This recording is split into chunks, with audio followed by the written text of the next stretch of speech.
HS পৰীক্ষা দিবলগীয়া সমূহ ছাত্ৰ-ছাত্ৰীৰ বাবে বহুত এটা বেয়া খবৰ।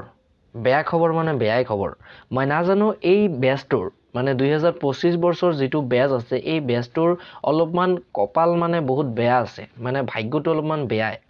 তোমালোক বেছি দেৰি নকৰি ভিডিওটো আৰম্ভ কৰি আছো আৰু তোমালোকে ভিডিওটো শেষলৈকে চাবা। তোমালোকে ৰিসেন্টলি হয়তো এটা নিউজ পাইছা।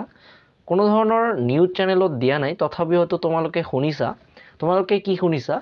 যে তোমালোকৰ স্কুটি যেটো আছে সেই স্কুটিৰ পাৰ্সেন্টেজটো অলপমান বঢ়াই দিছে। আৰু কেতবৰে এনেকুৱা কৈ আছে যে স্কুটিয়ে নিদিব আৰু স্কুটি নিদিয়ে নহয় স্কুটি দিব কিন্তু স্কুটিৰ পাৰ্সেন্টেজটো অলপমান বঢ়াই দিছে। প্ৰথমত যেনেকুৱা যেতিয়া প্ৰথমবাৰৰ কাৰণে দিছিল তেতিয়া আছিল 60% তাৰ পিছত আহিল 65 লৈকে চলি আছে আৰু লৰাৰ ক্ষেত্ৰতটো 75 হেতু আগৰ পৰাই আছিল। এতিয়াও 75 আছে কিন্তু এইবাৰৰ পৰা কি কৰিলে মানে 2025 বৰ্ষত কি কৰিব 2025 বৰ্ষত কৰিব কি 75 নহয় লৰা আৰু ছোৱালীৰ কাৰণে 80% ৰ এবভ থাকিব লাগিব অৰ্থাৎ 80% থাকিব লাগিব মানে 75 নহলে আৰু নহয় ঠিক আছে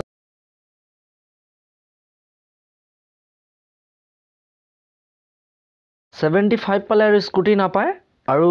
ছোৱালীৰ বাবে কোনো ধৰণৰ 65 বা 60% নাই 80% লৰা আৰু ছোৱালী দুয়োৰে কাৰণে 80% লাগিব তোমালোকে এটা কথা মন কৰাচোন তোমালোকে যেতিয়া ক্লাস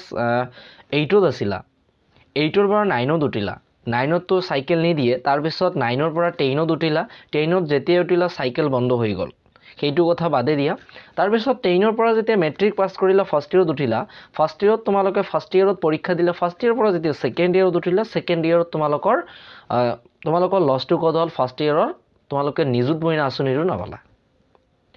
লছ কি গল সাইকেল গল নিযুত মইনা আঁচনি গল আৰু এই পাৰ্সেন্টেজটো ইমান পঢ়াৰ ক্ষেত্ৰত তোমালোকৰ মানে যেতিয়া তোমালোকে পাস হৈ হা খেতিয়াই সুবিধা আহে আৰু যেতিয়া যেটো সময়ত থাকা সেইটো সময়তে অলপমান বেয়া কৰি দিয়ে এতিয়া দেখা তোমালোকৰ পৰীক্ষালৈ ইমান সময় নাই বহুত ছাত্ৰ-ছাত্ৰীৰ মনত হয়তো এটা আশা আছিল যে মই 75 তুলিম 75 তুলিব মই পাৰিম বা তেওঁৰ মনত এটা জোৰ আছে যে মই 75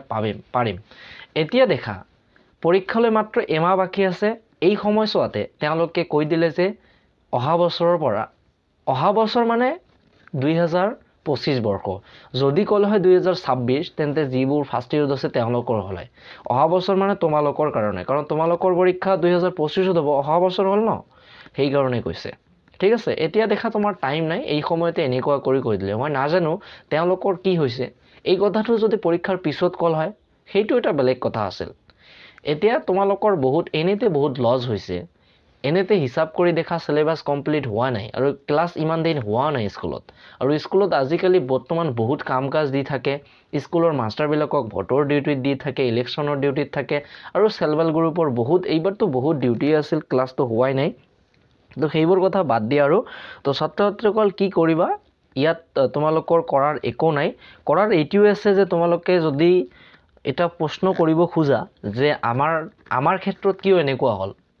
সকলোৰে ক্ষেত্ৰত 75 আছিল 65 ৰ পৰা 75 কৰি দিছে তোমালোকে মানি লৈছা কিন্তু এতিয়া 75 ৰ পৰা যেতিয়া 80 কৰি দিল 75 হলে তোমালোকৰ 375 375 পালে হৈ যায় কিন্তু এতিয়া 80% পাবলৈ হলে 400 মাৰ্ক লাগিব 400 মাৰ্ক এনে হয় 4400 ঠিক আছে আৰু আগৰ ক্ষেত্ৰত কি আছিল 75 যদি থাকিলে হয় তেন্তে 375 পালে হল হয় তোমালোকে 375 তুলিব পাৰিবা কিন্তু 400ত অলপমান টাপ হ'ব গতিকে 75 যদি পাৰা 80 পাবা অলপমান ভালকে পঢ়িলে নিশ্চয় পাবা ঠিক আছে তো ছাত্ৰ-ছাত্ৰীসকল আজিৰ ভিডিওটো মই ইয়াতে সমাপ্ত কৰিলো আৰু তোমালোকে ভিডিওটোত কিবা এটা কমেন্ট কৰিবা যাতে কোনোবা ছাত্ৰ-ছাত্ৰীয়ে ভিডিওত কমেন্ট চেক কৰি তেওঁ যাতে কিবা এটা কমেন্ট কৰিব বিচাৰে যে আমালক এইটো মানি নলম ঠিক আছে